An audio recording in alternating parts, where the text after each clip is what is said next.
One of the unfortunate realities of 2020 is that the latest and greatest technology is really hard to come by. And that is a trend that has continued here in the early weeks of 2021. And I think the difficulty that people encounter when trying to purchase these things and the expense that people have to pay to get their hands on some of the products you see here on the screen is really a new territory for those of us who have been in the hobby and who have tried to purchase the latest and greatest. Now, the most, I think, obvious reason for this is, of course, coronavirus. And I'm not saying that, that there's some kind of great conspiracy behind this.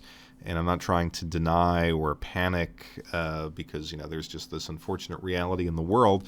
But I do think coronavirus isn't the whole story. I think the difficulty that you have in purchasing these products is really due to a confluence of issues in the world and in the industry, and is taking us to a new place when it comes to video games and consumer electronics. So again, obviously coronavirus playing a role. Production was delayed.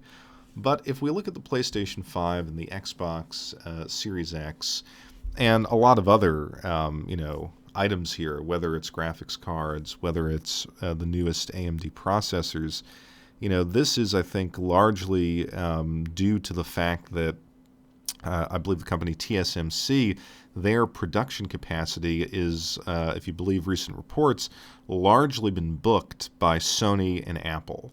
And so if you want to purchase the latest AMD, big Navi graphics card,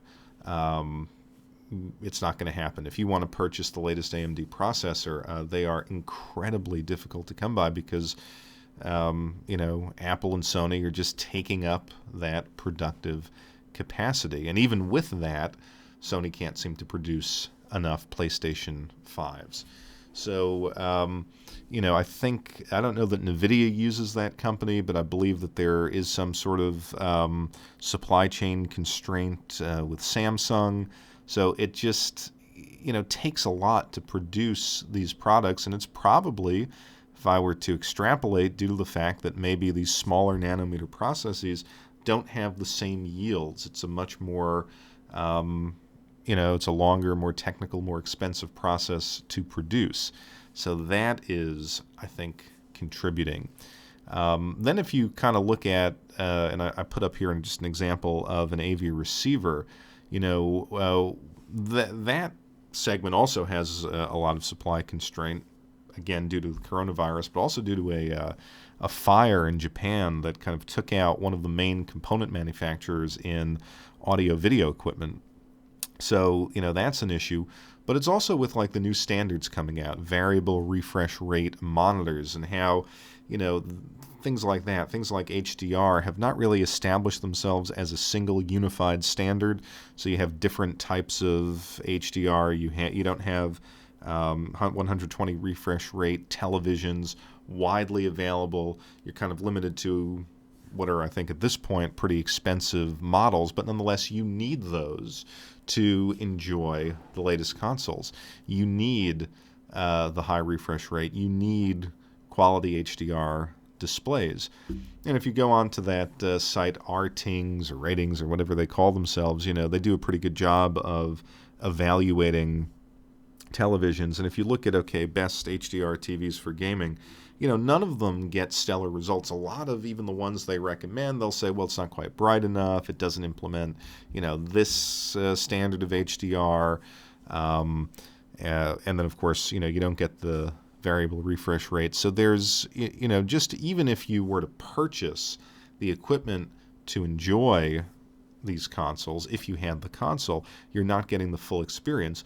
And that was taken up a level as people purchased the latest and greatest receivers that had HDMI, I believe it is 2.1, that supports the higher refresh rates. Apparently, a lot of manufacturers had some kind of, either it was a software issue or a mechanical issue, that prevented them from displaying, I think it was primarily Xbox Series X, but there was some issue with PlayStation as well. So you couldn't even get those higher end features, visual features, and you had to sort of work around the receiver. So imagine, maybe you paid a premium for the PlayStation 5. You paid a premium for receivers. They're hard to find. You got one with all the bells and whistles, and it doesn't work. And it's put us in a position as consumers where, there really is kind of no place to go. You can't say, oh, I'm going to build myself a gaming PC because I'll just wait for the new consoles to become available. You can't do that. You can't then turn away from the expense of building a PC and say, well, I'll just stick to consoles. It's a better value, because you can't get those consoles. And of course, you're giving up a lot of freedoms if you exclusively play on video game consoles. And then, the question is, when does the equipment become affordable so that you can enjoy these? And it's not just the televisions, it's also, gaming monitors have been in kind of a static state over the past couple of years, and we're finally starting to see at CES this year the OLEDs roll out, and things like that. Maybe the prices are trickling down just a little bit now that G-Sync monitors aren't necessarily exclusive, and NVIDIA cards will work on FreeSync, although it's still a very expensive proposition to build a gaming PC. So, and even beyond that, I don't think that this situation is necessarily the result of kind of the modern world we live in right now. Think back to the Switch launch, where that was incredibly difficult to find, and really has been at certain pockets of time from then until now. The kind of manufactured scarcity that we saw with the NES Classic, or that we're seeing with Nintendo's releases in 2020, where Mario 3D All-Stars, I think it was, where that is a timed release and it's going to go away. So I think pockets of this industry, I talked about it with Polymega, have played around with this idea of manufactured scarcity. Obviously, we see that with limited run games, things like that. Obviously, in-game mechanics, creating a sense of a new word I just learned, FOMO, fear of missing out.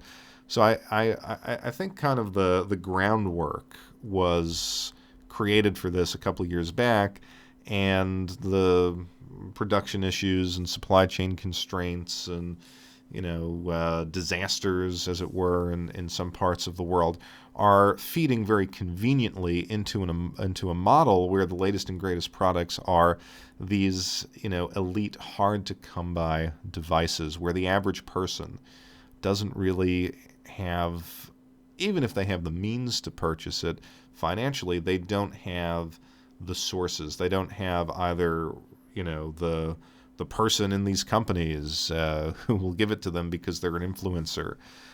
They don't have the industry connection, or people just don't have the resources, the time to sit in front of the computer and refresh or drive 150 miles, to get the console or to get the chip. So I think that's the part that's new. Whereas in the past, certainly there were delays when a product came out. I think back to the Nintendo 64.